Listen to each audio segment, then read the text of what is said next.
I am thrilled to have somebody who's new in my world, and I'm so honored to have him as a guest. He's a big podcaster.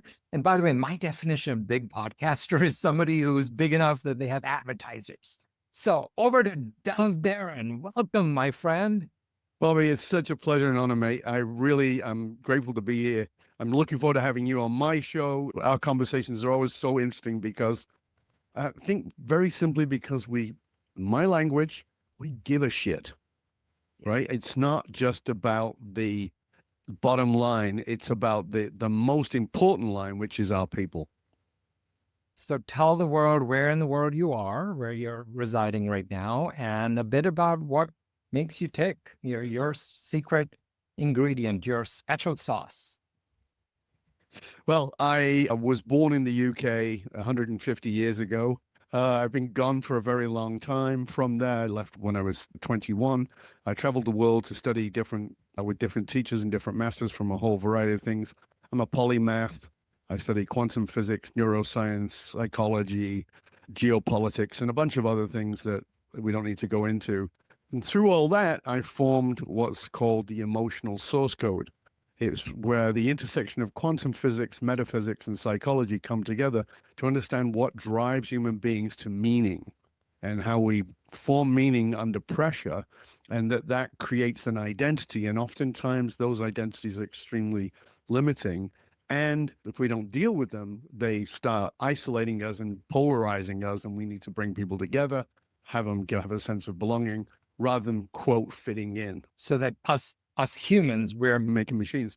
So one of the great losses of our time, because of social media, because of the 24-hour news cycle, and because we're all in cognitive overload from being bombarded, is we've lost touch with nuance and context. We see a headline, we don't ask the nuance or the context. Somebody is attacked or hurt or something happens to them, and immediately there's a response without an analysis, without, well, what really happened? Can we look at this from another angle? And that's the problem. I'm talking about something that happens in your organization. Somebody comes to you and you get a headline and you're so busy looking at the bottom line. You're so busy at how this can be perceived and like maneuvering all this stuff. We don't actually get to the humanity. What really happened here? Who's really talking? The most important question you can ask yourself with anything is what is the meaning I'm assigning? Because that meaning is most likely got nothing to do with the event and everything to do with your history. quick reminder, low context, high context cultures, US, most Western nations, low context. We're going to have a meeting. We're going to stay the agenda. We're going to do the meeting. We're going to recap the meeting. And we're going to send an email at the end with actions and next steps and people. High context, Korea, India, Brazil, many other countries. It's like, why did you need to do that email? Like, don't you trust me? I said, yes, I'll get the thing done. High context is exactly what Dov is saying is let's look at the meaning underneath that. Let's get to know each other as human beings. Yeah. So Dov, let's get to your definition, my friend, from your worldview and this rich work that you're doing in your upcoming book. How would you define respect in the workplace? I think it's such an important question because I know from the research, North America particularly is so conflict avoidant that we don't have any respect. Now, I'm going to put a pause there because I want you to think about that because we're avoiding conflict because we think it's respectful. It's not. It's not. If you've been married for 10 years, 20 years, you know you don't have conflict with your partner, they don't feel respected. Because conflict is not about let's scratch each other's eyes out. It's healthy conflict, which is we are living today in a society. We're living in a post-COVID world. When COVID was going on, everybody was talking about when it gets back to normal. I kept saying, please stop saying that. Normal's over. Normal is not healthy. Normal's just whatever you got used to. That's done. So now we got to come back to what this is. And so what happened is we lived in a fitting in world. I get the right people on the right bus in the right seats. Well, people didn't feel honored by that. They didn't feel respected by that. But to belong means that we have to have a conflict. And what I mean by that is healthy tension. Like, we've got to have this conflict. It's like, how do we riff off each other? You and I are on the same page about so many things, but I know we can find things that we disagree on that are not against each other, are going to rub the edges of each other and help us to refine, polish. So for me, respect is the willingness to listen to you and the willingness to disagree with you in a way that is honoring and respectful both ways. That's respect. Couple of things, Dov, in that. Let's see. This piece about, one of the things I heard in there is one of my pet peeve terms is when you hear people say, let's agree to disagree. To me, that's a root cause of this exact issue of I don't want to go into the conflict, so I'm going to stay my ground and we'll just keep going and have differences, but we'll check the box and get work done. That's another one that's gone, right? Totally Exactly. It's so disrespectful to say that because it's basically saying I give up on you as a human being. Yeah. So let's get to when we do know that there's respect in the workplace. What are some of those qualities? And please bring in, your framework and the book. How do we know that we're in an environment that has respect? If you're in an environment that based on respect, you understand that I'm not you and you're not me, that you have a context that is your emotional source code. It's how you came into the world, the milieu of your environment, and the identity you formed and the values you've based out of that. So if somebody is coming at me from a particular position, I have to step back and say, who is this behind the statement? If you've been in a long-term relationship, you can say something to your partner on a certain day and it's a big laugh. And it's like, ha, ha, ha. Say the same thing the next day and you get your eyeballs torn out. No, there's a different context. And respect, I know I've got it when I'm willing to pay attention to the context of the moment, not just the context of the subject, right? Because if I'm stressed out and irritated because of something you don't know about and I don't communicate that to you and I bite your head off, I'm not respectful. If you don't call me out on it, you're not being respectful. So this is one of the things is that I think there's respect in the environment when we're willing to be, and here's the word, courageous. You got to be courageous to have respect. We talk about vulnerability, and I know on one side, there's like, yeah, that's absolutely great. But those people, honestly, for me, I want some of them, just me, I'm like, I really want to throw a bucket of water on you because you think vulnerability is pissing, moaning, whining, and complaining about everything and telling everybody your bloody life story. It's not appropriate. And on the other side of it is, if I show my vulnerability, I'm weak. Courage, man. That's the word. That's the operative word. I'm going to have to figure out a way to put that in the title of this conversation because it's absolutely the heart of it.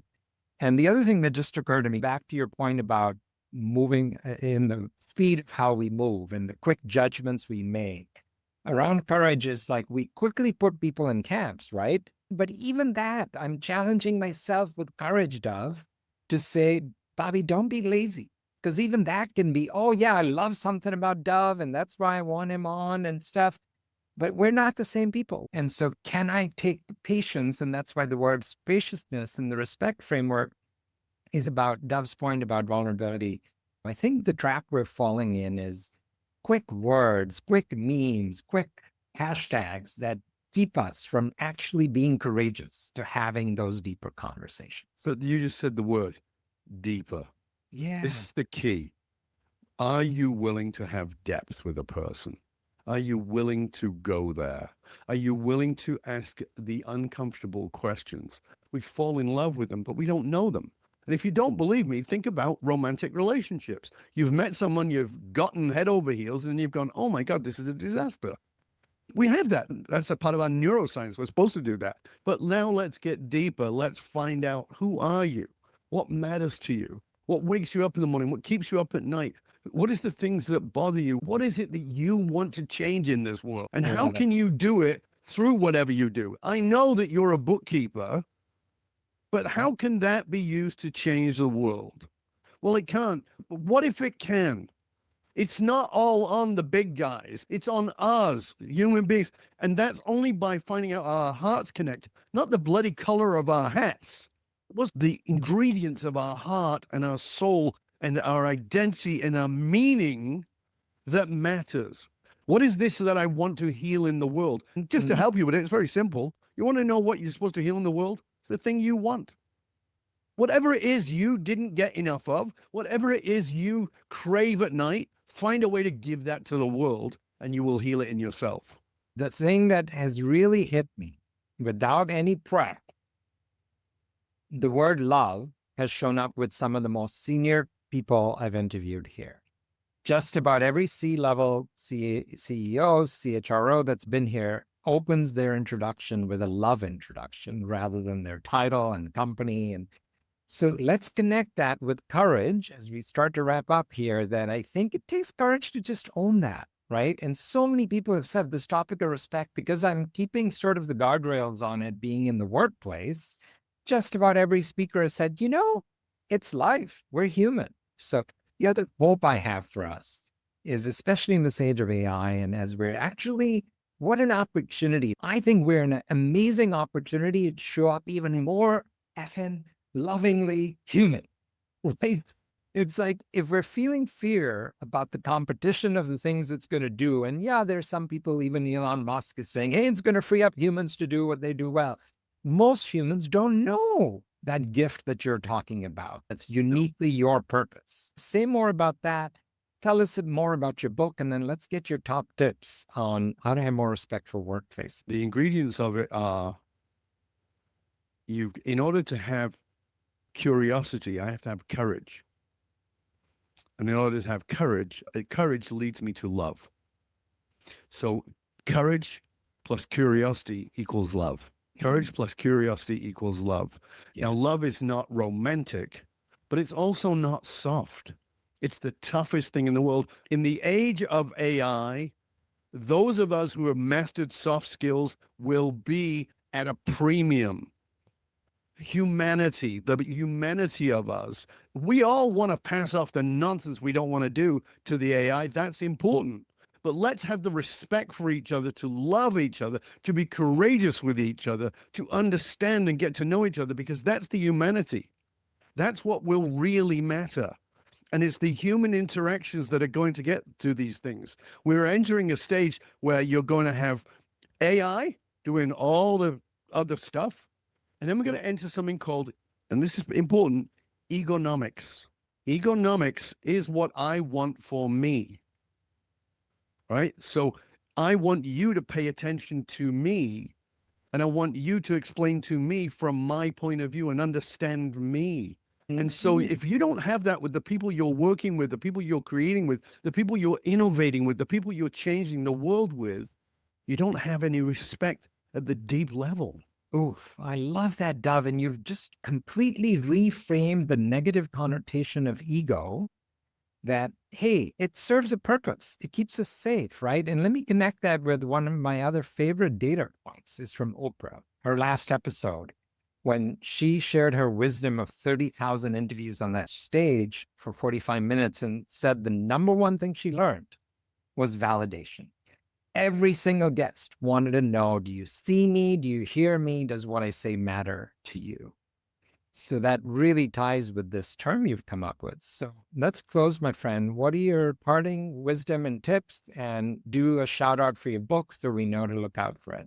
Well, again, you can find my book at my website, dovbaron.com, DOVBARON.com. You can actually write to me at dov@dovbaron.com. I actually answer your emails. It's important that you go to Apple or Spotify or wherever it is and make sure that you write a review, subscribe.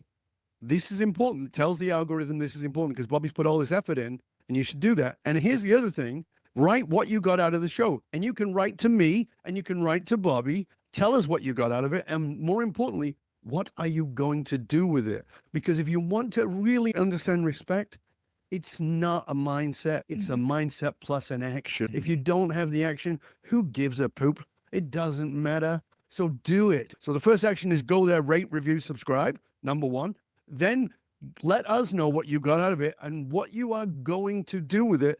Then, as a matter of respect, take that to somebody you know and look at what you've got from this show and go, okay, what can I do with this? Not just in the next 5 minutes? What if you did a survey and said, in a non-romantic way, what is love? And how would you know you were loved in this environment? Try doing that with your executive team. I sit with these really big, in my term, machers, which is a Yiddish word, sit with these big machers and I say, okay, tell me why you love each other. And they go, what? Okay. But if you don't do that, like it's all transactional, and AI is going to take all that away. Remember, the future of work is deeply, not just human, it's deeply human. Oh, love it. Love it, Dov. You know what? I'm going to close with a bow on this to say the theme definitely again is love. The challenge both of us are giving you folks is go try that on. Try the L word. Yes, exactly. Try the L word. Have the courage to actually spell it out, because that one you don't need to hide, but most companies do. Well, Dov, thank you, my friend. Really such an honor. Blessings to you. Have a fantastic year. Thank you so much. It's been a pleasure and honor to be with you. I am grateful